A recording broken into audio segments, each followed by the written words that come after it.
Hello from Tampere in Finland. You join me backstage at the Nokia Arena, where in about 2 hours' time, Queen and Adam Lambert will take to the stage for the final leg of their 2022 Rhapsody Tour of Europe. But before then, I am happy to say, to celebrate the launch of Rhapsody over London and to answer some of the questions that you have been submitting, I am joined by three very special gentlemen. They are, of course, Brian May, Adam Lambert and Roger Taylor.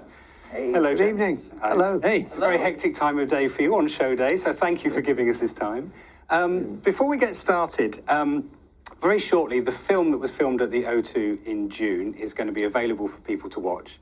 And a slight spoiler alert, but Brian, during that show, you thank the fans who have waited nearly 3 years for that moment to take place. Now, from my point of view, I know what it meant to be able to finally come and see you guys, but what did it mean for you to be back on stage after that 2.5 years, 3 years? Oh, it was hard to believe. You had to pinch yourself, really, because I actually thought in the middle of the lockdown, this is never going to happen again. You know, all these people holding on to their tickets and we may never get out there again, because I got really sick apart from anything else. And the whole landscape seemed to be impossible. You know, everyone was going to have to wear masks forever and whatever. So just to be there was the most incredible feeling. Yeah, it was the unlocking of all this kind of pent-up emotion. And it really felt that way. Amazing. I think you probably feel it in the film as you see it.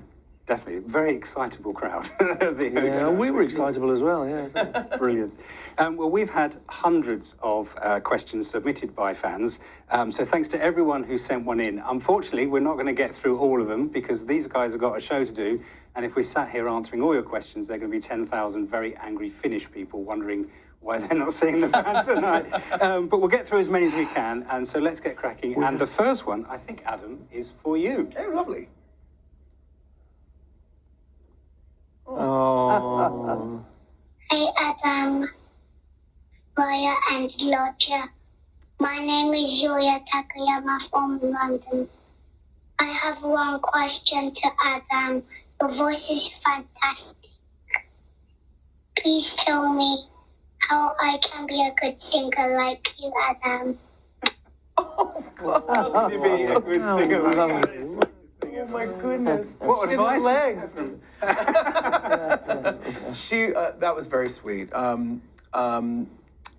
You know, I started singing when I was a child. So I think if you love something, if you have a passion for something, hopefully your parents are supportive and give you the proper tools to help you hone your hobby or your craft. And just stick to whatever you love. Even if it gets hard, even if you think it's an impossible dream, you know, running towards that dream is really gratifying, no matter where you land.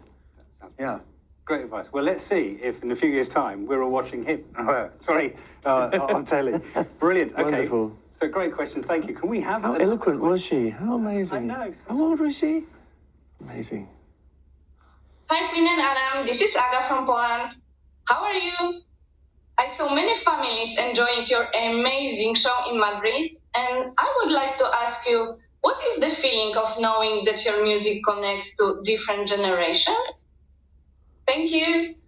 Oh, that's a very good Roger, question. Argo from Poland wants to know what it's like to have multiple generations in your crowds. Well, it's fantastic. This tour in particular, coming after our movie, I think, Bohemian Rhapsody, the movie about us and Freddie, I think has brought us to a new, younger generation, for which we're very grateful. It's wonderful.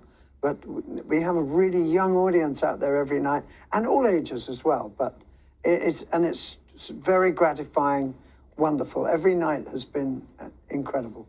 Yeah. It's great the music connects with people from so many different ages, and that's timeless, isn't it? Yeah. Which is great. Fabulous. Well, it's been great having these questions submitted because we've got some unusual ones. And this one, I think, Brian, I think you'll enjoy this one. Yeah, let's have the next one.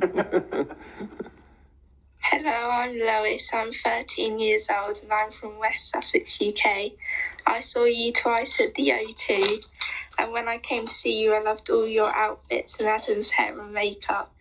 Brian and Roger, if your outfits got lost, which one of Adam's would you wear, and would you let him do your makeup for you? Which of Adam's? That's a good question. That's a great question. I didn't get I it. don't think we'd be allowed to wear Adam's outfits. Really. Oh, certainly. There's plenty to go around. Okay, well, this is rather nice. I'll take this one. Okay.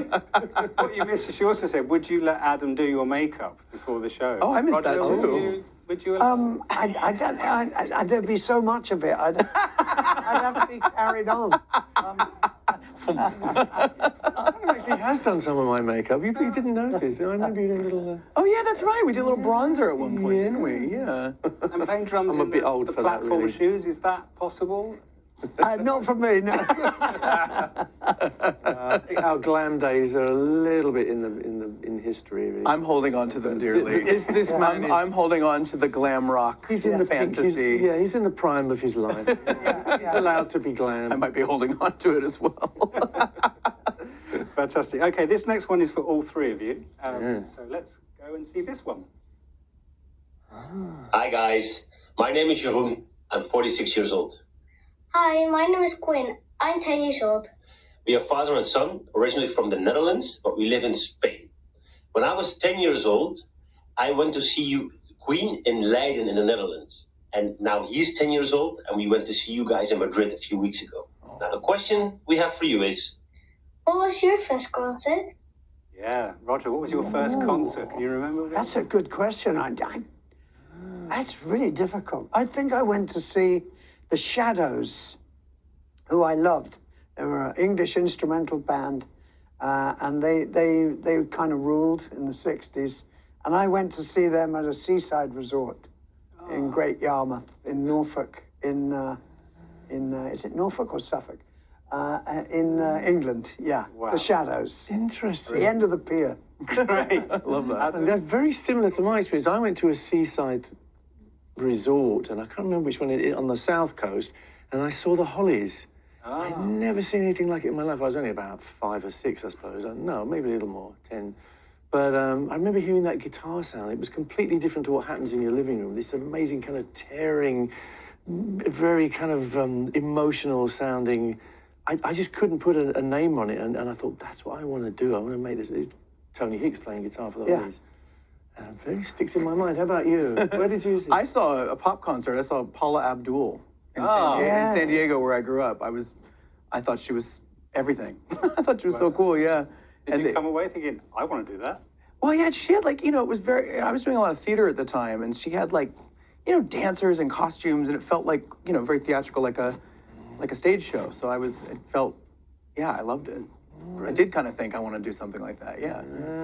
Fantastic. And here we are. It's lovely that father and son are enjoying. It's really nice. That first experience, both through Queen. And Yeah, that's now with cool. Queen and Adam. Yeah. That's really. I remember we used to enjoy playing in Leiden, in the Netherlands, and it That was would have a been the Magic Tour, I big guess. barn of a place. Yeah. And then the son has just been to our Madrid show, so fantastic. Yeah. Great. Which was a great show as well. Yeah, Madrid was good. Great. Madrid was hot. Okay, well, we're cracking through, so let's keep going. Wild. Next question. Yeah. Warming up. Hi, it's Erica here from Auckland, New Zealand, and my question is about the incredible and amazing guitar and vocal duet riffs that you guys do in the lead up to I Want It All. And I was just wondering if there's a story as to how that was developed and how that came to be. Thanks. Good question. Adam, could you... I think it was kind of freestyled, and it just grew. Yeah, it did. I think you were making some swells, and I think I just started singing, and then it kind of turned into like a proper back and forth thing. Yeah. But it was organic. The big secret is we don't know what we're doing. We're just kind of Making vibing it off up. each other. Yeah. And sometimes it happens great. Sometimes it doesn't. You never know. That's the joy of it, really, because sometimes we look at each other and go, "What are we doing now? Is it over?" It's a truly organic section of the show. Absolutely. We're sort of Which is leading each other. Different every night. Yeah. It's nice to have those little bits where you really don't know what's going to happen. Yes. Keeps you fresh. I agree. Yeah. Thank you. Good question. Nobody's ever noticed that before. Yeah, that's a good question. It's a great build. Good question. Thank you. Although what's interesting is on this tour, we went from it just being sort of blues style, runs, and we kind of started drifting to the east a bit on this one, which is really interesting. So it's kind of become a mash between the two. Sort of psychedelic that way. And in the concert film they'll see later on, it's beautifully lit as well, and it just looks fantastic, very mysterious, does it? Because lots of silhouettes. And Yeah. There's a lot of mystery to it, especially for us. mystery to everyone. Fantastic. Okay, well, we're going to Indonesia for our next question, so let's have a look at that. Hi, Brian, Roger, and Adam. I'm Ayu from Indonesia. Hello. So this year you had the pleasure of playing for the Queen's Platinum Jubilee. Can you tell us how did you prepare for such an incredible event? And what was it like to play there right in the middle of your tour schedule? Yeah. The last part of that is very interesting. It was very tough because all the tour was laid out before the Jubilee request came along, and we had 2 nights on, 1 night off, and 2 nights on, and all sorts of other stuff. And the 1 night off became the Jubilee. So it was very tough for us physically to do like 5 nights in a row. And in the end, I think we did 9 shows in 10 days. Yeah, it was a lot of work. So it kind of hurt. But the experience was great, yeah. I mean, it's a one-off, and one-offs are quite terrifying. It's not the same as being on tour and knowing where you are. It's not our company, it's not our production. It's the Palace with all their people. We were on the fountain. Yeah, we were in the middle, yeah. And it's the BBC with all their clipboards. And you're in the middle of it thinking, can we just do a bit? But months of preparation for that just few minutes. And about 500,000 people in the mall, you know. Yeah, watching us rehearse. Adam had to do a very long walk at the beginning. Yeah. Which came off. I wore the flat shoes It for was that. going to work. Yeah, It did. wore the flat boots, yeah. You know, I have to say the audience was just incredible. Because, we had been working really hard, so we were like, okay, here we go, let's do it. But I felt a real lift from them. I mean, that's, quite honestly, that's how our audiences have been on this whole tour. Is that if you feel a little tired, the minute you get out there, it's like, it's getting charged, it's great. But it also, it was wonderful because it was just, our bit was preceded by the Queen herself.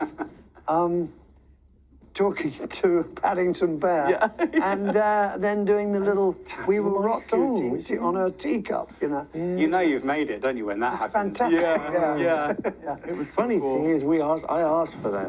I said, would the Queen tap it and whatever, and they wouldn't give us an answer, and we didn't know until the day before. They said, we might get somebody royal to do it for you. You guys knew before me. I didn't know until after the show. I heard something back there by I was like, I hear somebody talking. I don't know what that is because they were playing the videotape.